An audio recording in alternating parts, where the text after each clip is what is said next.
Yang ketiga, ada pembangunan infrastruktur yang belum merata.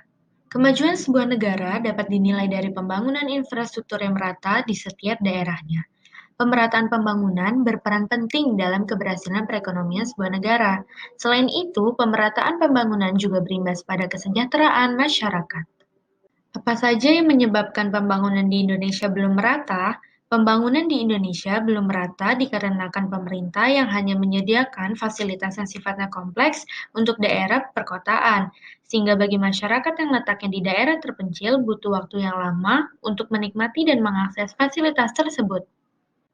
Hingga tahun 2017, pembangunan infrastruktur di Indonesia secara umum belum bisa dikatakan merata, karena selama ini pembangunan infrastruktur hanya terpusat di Jawa.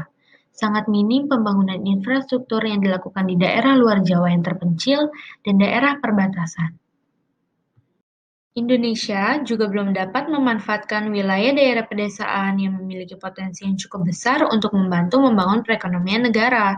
Hal ini disebabkan karena pembangunan yang tidak merata, sehingga kurang adanya pemanfaatan yang maksimal pada sumber daya dari daerah yang memiliki potensi ekonomi yang baik untuk jangka waktu ke depan. Yang keempat, pendidikan berkualitas yang belum merata. Pendidikan merupakan faktor utama dalam membangun karakter bangsa. Sayangnya, di Indonesia, pendidikan yang berkualitas belum seluruhnya bisa diakses oleh masyarakat di seluruh Indonesia, termasuk masyarakat golongan yang tidak mampu. Masalah ekonomi nampaknya menjadi permasalahan utama dalam akses untuk memperoleh pendidikan yang baik. Meskipun sudah adanya program bantuan operasional sekolah, akses pendidikan yang berkualitas belum sepenuhnya bisa dinikmati oleh seluruh siswa di Indonesia.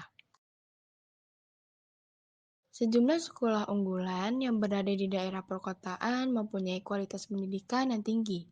Hal itu berbanding terbalik dengan keadaan sekolah-sekolah yang berada di daerah pinggiran, yang mana serba kekurangan, baik dari segi tenaga kerja hingga sarana dan prasarana yang belum memadai.